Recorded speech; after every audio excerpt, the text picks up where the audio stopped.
Welcome to the Creative James Media YouTube channel, everybody, and thanks for tuning in this evening for another book launch. If you're new here, my name is Matt. I am normally the social media manager, so you will normally not see me on this side of the camera unless we're doing interviews.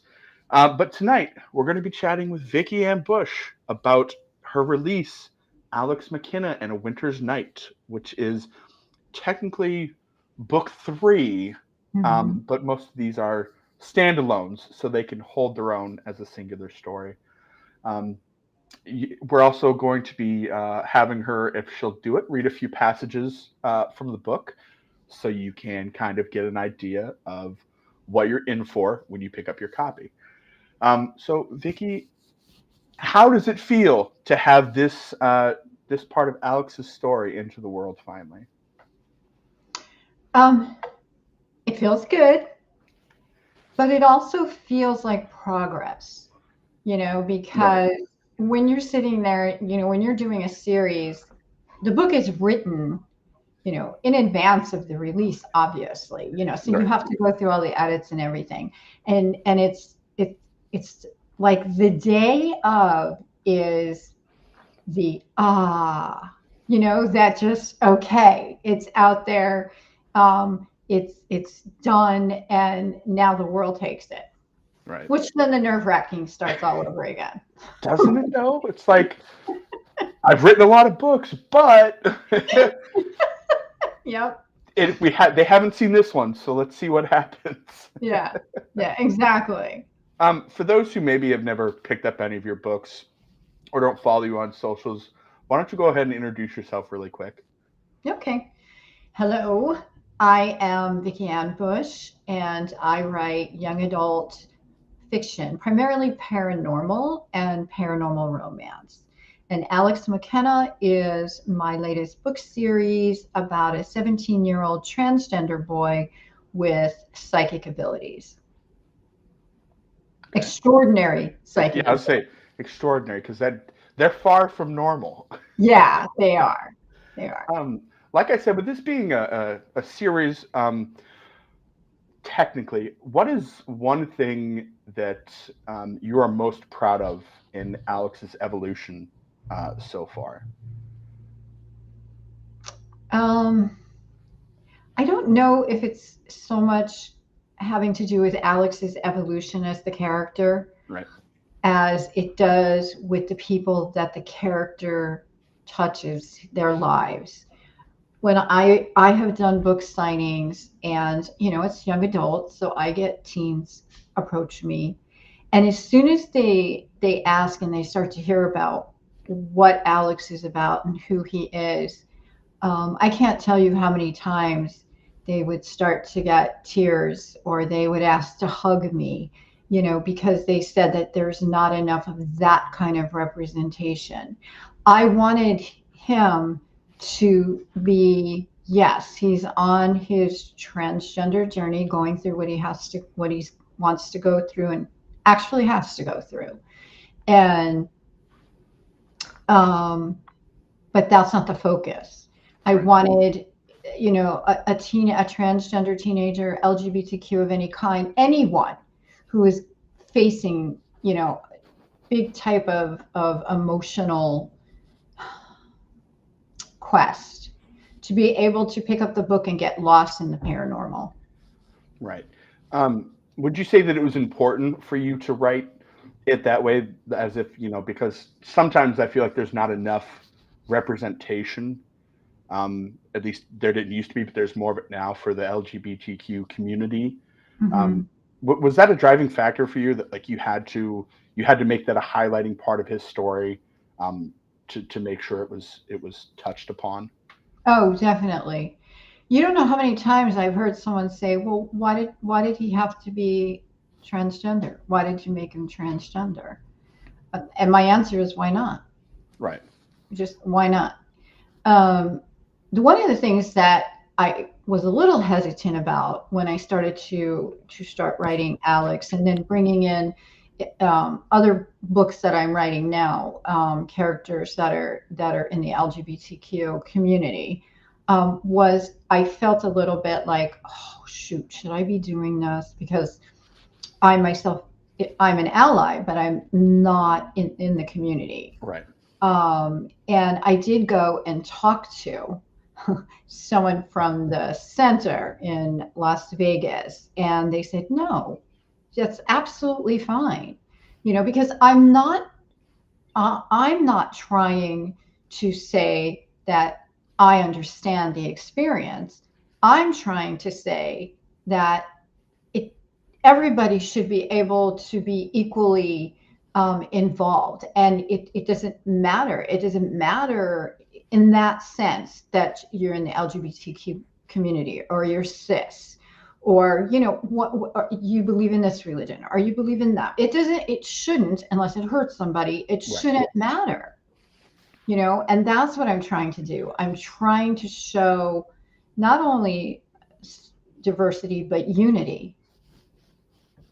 Exactly. I think that's important too. And there's several of our other authors that are doing the same thing, which I really like because it's important to keep bringing it to the forefront more and more, and to see the different ways that people are talking about it. With that being said, would you like to read a passage for us? I will. I'm the worst reader, by the way, to read my own stuff. I'm the same way, so don't feel bad. Okay, so be prepared. So what I did was, since you had mentioned 2 excerpts, they're I'm going to start off with the first one, but the second one is a continuation. Okay. Okay.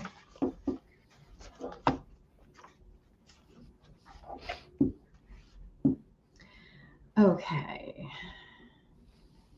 I love you. Margaret leaned in and kissed his cheek. I'll see you in the morning. Our usual spot? Alex said coyly. Of course. Alex lingered as he watched the little green Hyundai pull away. A cold trickle ran along his left arm. He pushed the sleeve of his hoodie up to the elbow. A scant number of bumps cascaded from his bicep. Goosebumps. He quickly surveyed the area. No sign of any afterlife activity. Maybe you're just cold, McKenna, he chuckled to himself. Dismissing the incident, he scurried into the comfort of forced heat in a billowy comforter. Rolling onto his side, he scrolled through his phone. Falling down the TikTok rabbit hole, he didn't realize that almost 2 hours had passed by until the weight of his droopy eyelids pulled him from the screen. Nestling down under the covers, he slid his arm out and quickly checked it again. The goosebumps were higher and now mapped their way over most of his arm to his shoulder. Something was going on, and it wasn't just from the chill of a winter's night in Floral Park, New York. Ever since he could remember being aware of his connection to the dead, his goosebumps served as sort of a warning. Whenever he encountered a spirit or something was about to happen, they'd stand at attention and alert him. The size and severity were the key. The worse they were, the bigger the issue. Tonight's warning system started to worry him. They'd grown considerably in the past hour, indicating danger. Jacob, let me see you. The precocious 6-year-old boy materialized. He was sitting in the chair at Alex's desk. I knew you were here. How? Goosebumps? No. Well, yes, but no. You're silly, Alex, Jacob giggled. I knew you were here because I smell peanut butter. You playing with Wilby again? I'll take that as a yes. And I do have goosebumps, but they're not from you. Something else is going on, but it hasn't revealed itself to me yet. You hear anything or see anything different lately? Nope. Okay, buddy, thanks. And stop hiding the peanut butter from Wilby. You're making him crazy. Besides, he gets the no, and when he gets the no and he can see you, he's going to want to get you back. But it's fun, and I think he knows it's me. I'm sure he does, but he can't see you yet, and that's not nice. Get it? Yeah, the little boy twirled in the chair. Good night, Jacob. Good night, Alex. That's always my favorite when Jacob makes his appearance because it seems to shift Alex's demeanor, and no matter what he's dealing with at the time, he's able to just turn it off and kind of have that witty banter with him. Kate says, congratulations. Thank you, Kate. If you guys have questions for Vicky, feel free to drop them in the comments, and I'll ask them, relay them as I see them. Um, One question that I had while you were reading that passage, because I don't quite remember. Are all three of these set in New York? Yes, the entire All of them. series. The series is set in Floral Park, New York, which is my hometown. Okay. And see, that's what I thought, but I couldn't remember because sometimes I don't know. From reading, it doesn't always. It's not always iterated, so sometimes you kind of forget, Yeah. unless maybe you're from there and then you're like, oh, I know that kind of a feeling, that kind of a place. Um, is there a part of the book or new character that you particularly enjoyed writing more than any of them in this new installment? There is. I really, really like Daphne. She's Daphne's back from the time of the Charleston, the 20s and stuff. We don't get specific, but around that time period. And she's just the kind of person where she'll stand by to help you, and she's witty, and she reminds me a little bit of Margaret. Like if Margaret had been born years ago, Right. which makes it natural in the book that they, get along and become somewhat friends, Right. as much as the ghost can with I Margaret. mean, that's everybody's own perception, right? And Yeah, um, but definitely I enjoyed writing Daphne, and she reminded me a little bit of my grandmother. yeah, So yeah. and I think that's one thing too is um, when we start writing characters and we can add some of our own family members and friends kind of into those things. I think it makes it a little bit like an Easter egg, a little bit more personable because you're kind Uh-huh. of dropping these things like kind of like an homage to that special person. Um, what's next for Alex and his ever evolving story? Because if we start back at book one to now, Mhm. he's been on quite the ride so Mhm. far.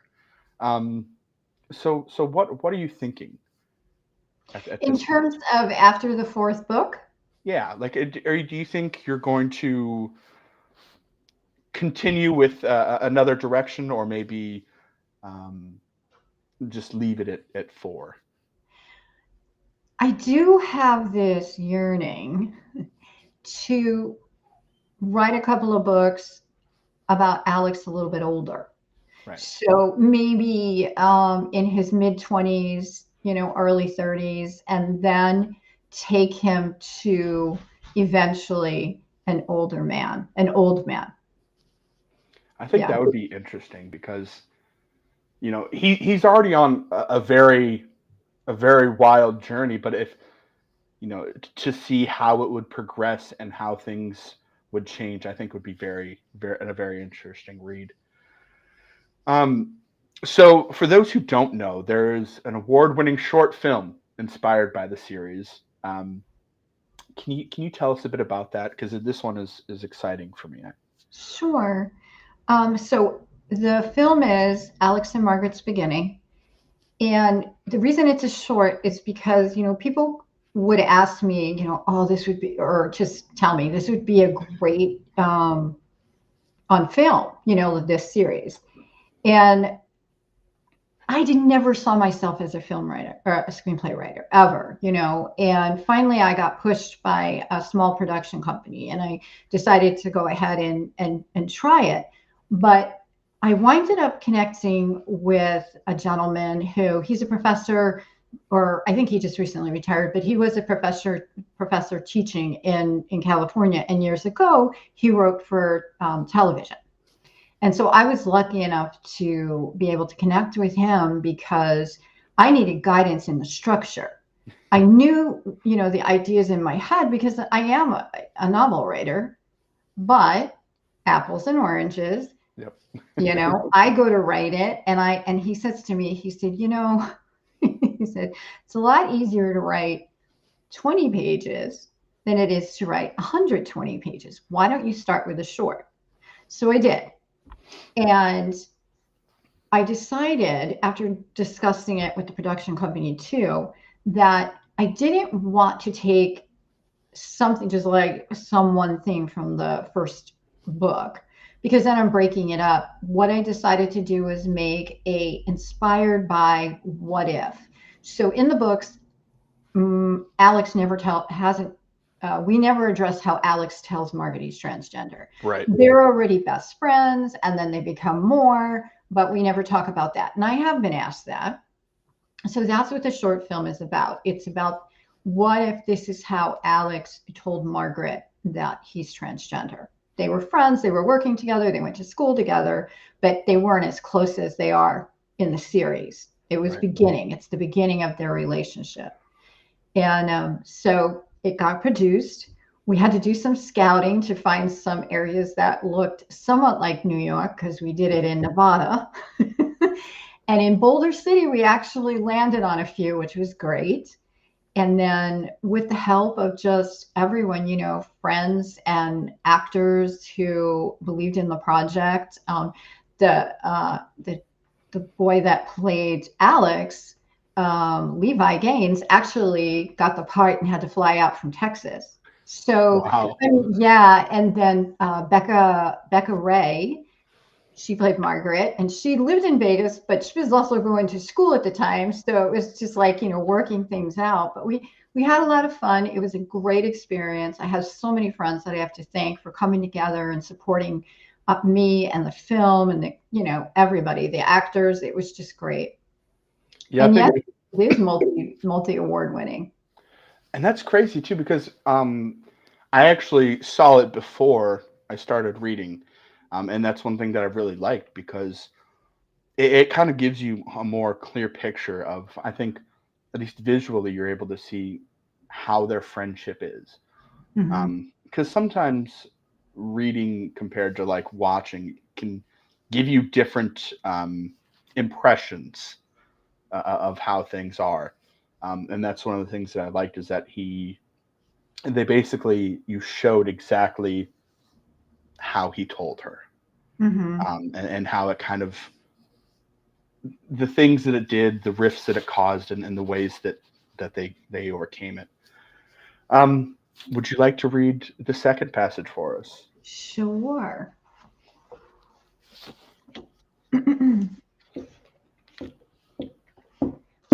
Okay, so I'm going to skip just a couple paragraphs so we can get into the next scene. Okay. Okay. Um, so Alex is basically in bed, falling asleep. His eyes grew heavier and fluttered gently. He took a deep breath and sighed. The weight of sleep pressed softly on his limbs, spreading peacefully over the rest of his body. He tilted his head to let a brush of warmth paint across his cheeks. This was a good place, a safe place. And as his breath slowed, he turned on his back and wriggled slightly into the curves of the mattress. The night was taking him. Babe? Startled, Alex abruptly sat up. Margaret? Yeah, I feel weird. Alex rubbed the impending sleep from his eyes and turned toward the bedroom door. Where are you? The room is dark. I can't see you. I'm right here in front of you. Hang on. Alex reached for the chain on a small lamp sitting on the end table by his bed. Yanking on the brass string, the 25 watts emanated a soft halo of dim light. Okay, stop messing with me. Where the hell are you? Are you in the closet? No, Alex, I'm right here. I'm scared. I don't feel right. What the hell is going on? The runaway train racing along his veins acted like a puppeteer pulling the strings. Alex leapt out of bed. The slick, newly waxed oak floors would normally make him wince in the dead of winter. The extreme temperature piercing the pads of his feet and traveling along the muscles in his calf was the reason he normally slipped on a pair of thick socks. But not tonight. He barely felt the sub-zero temperature razor his flesh as he pivoted around, searching for his love. Alex, look at your arms, the little boy pointed. Jacob, what are you doing? Please, Alex, your arms. Alex unzipped his hoodie, swiftly pulled it from his body, and threw it on the bed. Extending his arms in front of him, he stepped closer to the light. The bumps had gathered in a tight pattern, completely covering every space of smooth flesh. He lifted the front of his tank. The same formation had taken over his belly and chest. Margaret, where the hell are you? Alex, she's standing right beside you. You can see her, Jacob? Yes, the boy squeaked. Wait, Jacob? Margaret asked. Margaret, can you see Jacob? Alex's voice cracked. Yes. No, no, no. Alex paced the room. Babe, what's the last thing you remember? I'm terrible at reading. I'm like, what happened? If you guys want to know more, you gotta pick up your copy. Currently at the time of release now, you have an audiobook giveaway going on right now. Can you share a little bit about that and how people can enter to get a copy? Sure. I shared it. It's on Facebook and Instagram, Blue Sky. And all you need to do on the post is comment. And if you do, the first 10 people will get a free copy of the audiobook. So it's Alex McKenna and Winter's Night audiobook that I'm giving away for free to celebrate the release of the paperback and the ebook. Okay. An interesting one for you that I think is a lot of people, because a lot of people struggle with marketing. It's an ever evolving game, I guess you could say. Everything's always changing. How do you promote and market your books? And have you found a specific formula that you've kind of just stuck with? Well, as soon as I find out, I'll let you know.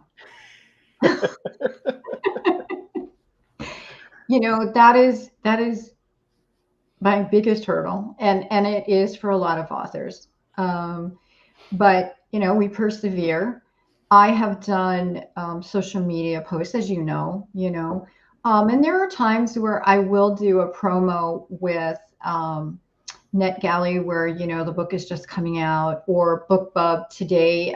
It went in as a new release with BookBub. So there's different things that you can do. The hard part is, most of us don't have a huge bank account for our promo budget. And so it's finding the things that work that are not as costly. And so I am really cautious about choosing when I'm going to spend because I know it has to last. Right. So I've done a couple of YouTube where I promote the video, and those are pretty inexpensive. I mean, you could do something like that for like $20. You pick the price. Right. And as far as really getting out there, my best promo has always been book signings, because I'm very comfortable when people come up, and talk to them one-on-one. And that is like the best situation for me, because then they ask questions and you're face to face with them. Whereas on social media, you're just putting this out there. You're not actually engaging with them, you personally. So doing like the coffee house tours, which I co-founded in Las Vegas, doing those book signings and other ones, destination ones, that's the best way I found to promo for me. Yeah, I think everybody's going to find that sweet spot that works for them. Because I know I've found in some states you can't find signings in certain areas because they just no business wants to host them. One thing that I found too is depending on your genre, there's cons and book events, that big book conventions. Yes. That are, you can easily get a table at for the weekend or however long it is, and kind of sell and promote your book and fancy up your table and go about it that way too. Speaking of signings, do you have any in the books yet for the Winter's Night? Well, since I am new to Oregon, okay, I have not had a chance to set things up yet and put that in motion. And I wanted to give myself and us, my family, time to settle. So I'll be going out like within the next few weeks to start trying to set up signings. I'm going to start a chapter of the coffee house tours out here as well. I hope so anyway, because like you said, Vegas was extremely open arms with us, you know, with the local authors. They're very excited, and it was easy. I mean, we had to put the work in, but it was easy to get them to agree, you know. I hope that my new home of Salem will feel the same way. And I will go out and I will like to, you know, like I said, start a new one, and then, you know, visit other haunts too, to try into library and other places to let them know I'm here. Right. Well, you guys, you can find links in the description to buy the book, to check out her socials so you can keep up with her. So when she does find some signings, you know where you can attend. Vicki, again, congratulations on the next installment of Alex McKenna's story. Thank you for taking the time to meet up and share a little bit about the book this evening. Thank you so much. Have a great rest